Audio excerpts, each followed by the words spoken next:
Utah's SEO Pro. Educating Utah on search engine optimization. Welcome to Utah SEO Pro's vidcast. This is episode number 4. I know I said I'd be talking about the Web 2.0 and social media optimization and social media marketing. I'm actually going to be talking about that next episode, so stay tuned for that.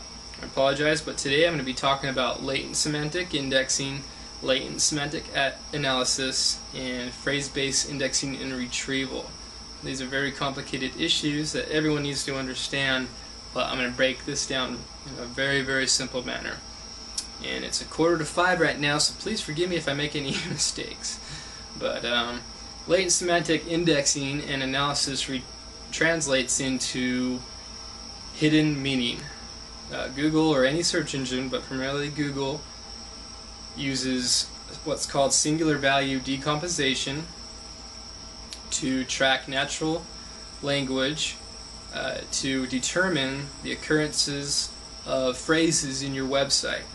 So basically, what that's saying is if you use a phrase like apple and apple, how it knows the difference between the fruit and the computer company. It determines this by the other words that are used on your site. So if you were talking about also oranges and bananas and health food, stuff like that, it would be able to determine that you're talking about Apple the fruit. If you're talking about hardware and software, it would determine that you're talking about Apple the computer company.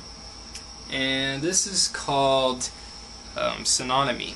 Now there's also polysemy, which is two words that express the same idea. This is, something like if you were trying to say something's intelligent, and then you also said something is smart, it can determine that that means the same thing. So if you were to take someone's web copy and copy it completely on your site and just replace like the adjectives in there, Google will know better. It will know that you just replaced adjectives with the exact same meaning. It'll be able to determine that meaning.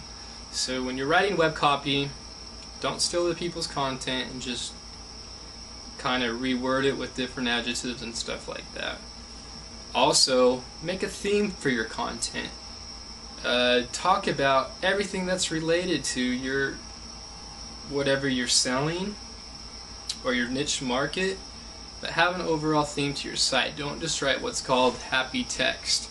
And happy text is when you're just making fluff for your content. You're saying, we sell the best this, and we are the best this, and we're the number one in this industry.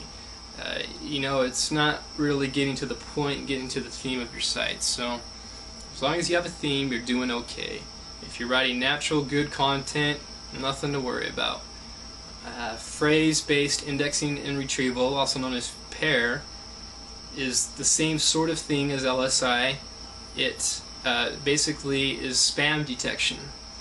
It will determine what phrases, it will calculate what phrases should occur on your site by some of the phrases that you're using, how many times it should occur.